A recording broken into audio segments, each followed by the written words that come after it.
Hello and welcome to Medical Edge. My name is Todd Barnes. This program is produced as a partnership between the Mayo Clinic and the City of Thornton.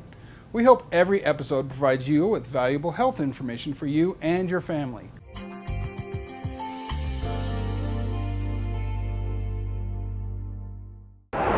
Steamy plumes of breath in the crisp, cold air provides a visible clue that winter sucks the moisture right out of us. Wearing hats, scarves, and gloves is a good first line of defense, but can't change the fact cold air is dry air. Mayo Clinic dermatologist Dr. Dawn Davis says ignoring dry skin can lead to bigger health risks. And now's the season many people realize they have dermatitis. And that is a very troublesome disease where you're very itchy and your skin is broken down and dry. And then it leads you to scratch. And when you scratch, you break the barrier open further. And of course, dry, cracked skin is at risk for infection. Dr. Davis says the most obvious solution is to moisturize. She says you do not have to buy expensive brands of lotions to get good results. Just use them regularly. As a dermatologist, we like to recommend that you avoid moisturizers that have strong perfumes or glitter or abrasives in them. Try to use a hypoallergenic lotion. If you feel that you need something that penetrates deeper, you can have something that's more of an ointment form that seals the skin. Frequent hand washing, especially with hot water, can dehydrate skin, so after washing, gently pat hands dry, reapplying the moisturizer. Dr. Davis says no matter how cold it is, ultraviolet rays are still a threat during winter, so apply your sunscreen daily. Because our skin makes less vitamin D in the winter, she often recommends supplements. Humidifiers in the home help combat dryness. And since your scalp is part of your skin, many people notice increased dandruff during winter. Try rotating several brands of dandruff shampoo for best results. Dandruff will become immune to monotherapy, something that we call in medicine tachyphylaxis.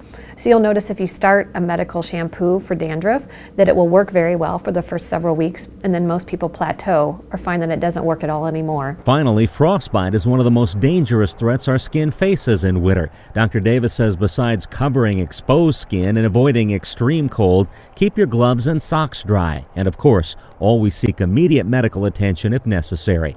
For Medical Edge, I'm Dennis Doda.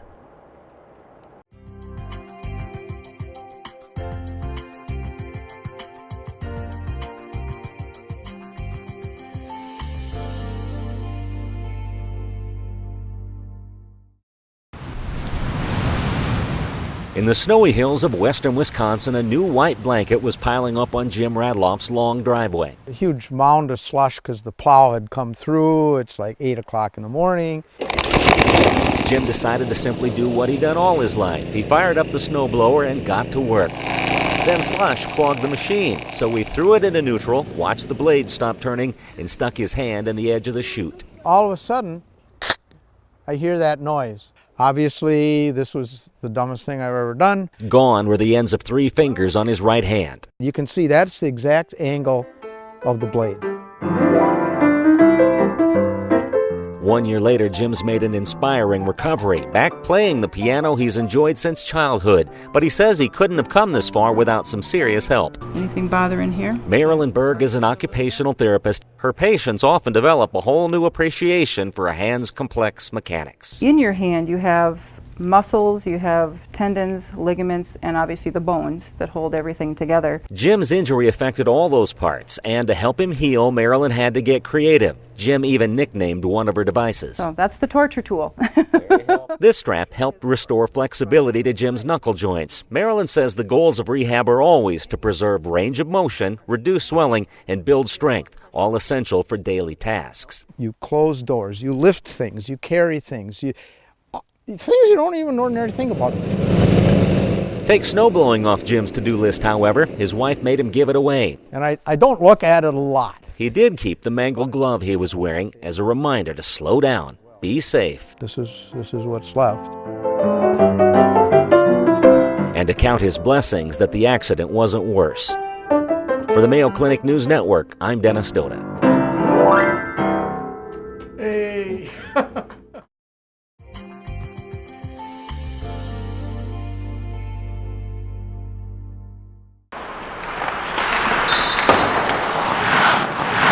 Hockey is a fast, powerful, and physical game. Experts say there is no reason those very elements that make it fun to watch should also make it more risky to play than other sports. The bottom line is changing behavior is probably the most effective strategy of all. It's every parent's nightmare. Mayo Clinic orthopedic surgeon Dr. Michael Stewart is also co-director of Mayo Sports Medicine Center, and as chief medical officer for USA Hockey, Heads up, don't duck. he helped design a new video and training program to prevent the most feared of all hockey injuries, a broken neck or permanent spinal cord damage. So the premise of this program is if a player is going to collide with the boards, try to hit the boards with any part of your body other than your head. Called Heads Up, Don't Duck, the program promotes drills that condition players to automatically choose the safest posture for impact. When your head is up, the normal curvature called the lordosis of the spine protects it because it has more shock absorbing ability. The best way to hit the boards is with both hands on the stick and arms stretched out in front. It also illustrates how hitting the boards with the head down could be catastrophic. Then you get that accordion effect, and those vertebrae are much more susceptible to fracture or dislocation, which can then damage the spinal cord. But we also teach on-ice awareness, be aware of your surroundings, be prepared to take a check so you're in a safe position. Dr. Stewart believes neck flexibility and strengthening exercises may further protect players. So that maybe you can better absorb forces, protect the neck, and possibly even protect the brain from concussion. Heads up, don't duck. Heads up, don't duck. 4 words to keep a player in the game. For the Mayo Clinic News Network, I'm Dennis Doda.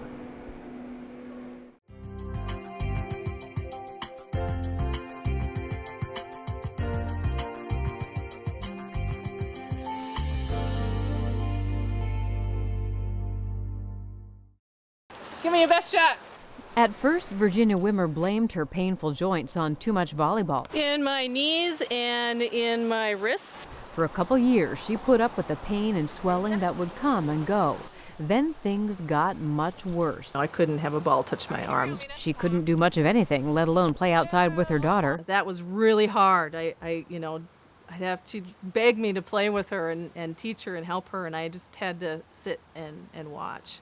Virginia was diagnosed with rheumatoid arthritis. Rheumatoid arthritis is an inflammatory condition. It's also associated with the immune system. Dr. Nisha Manik says it happens when the immune system becomes deregulated.